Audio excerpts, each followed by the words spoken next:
The contentious angel tax is said to be on its way out.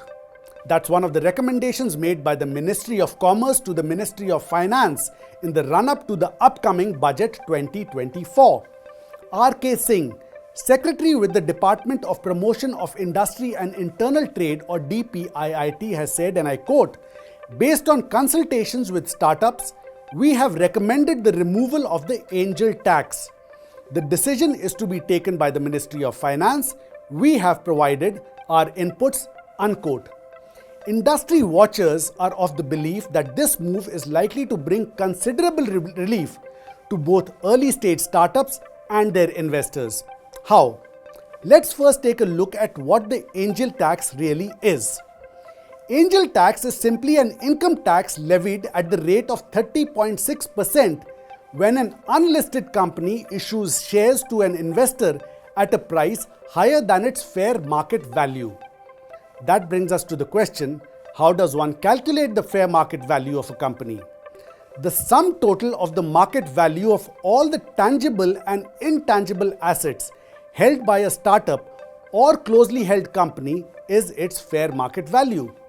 Therefore, when an unlisted startup gets equity investments from residents of India for issue of shares that exceed their face value, the excess amount is subject to an income tax at the rate of 30.6% under the heading Income from Other Sources for that particular financial year.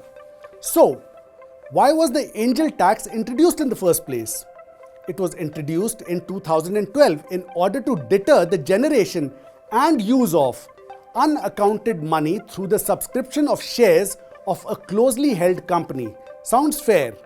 Why has it now become an impediment for startups?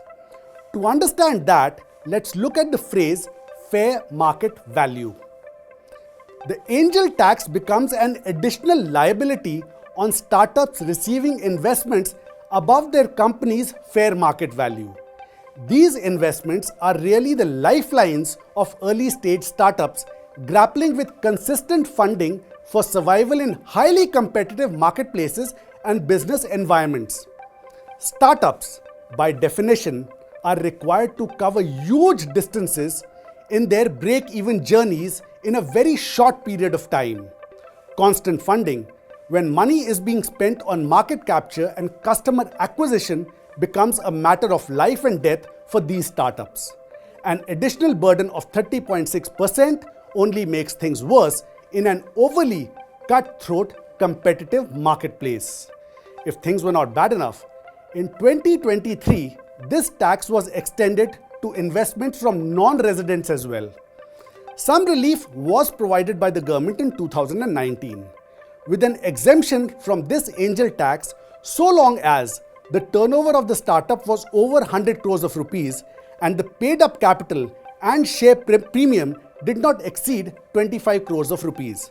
Now, businesses take time to hit the 100 crore rupees turnover target, and that means the exemption failed to provide much relief to most entrepreneurs struggling with their early stage startup ventures. With unicorns drying up, there have been just 3 so far in the year 2024. The removal of the angel tax could just be the game changer the startup ecosystem has been waiting for.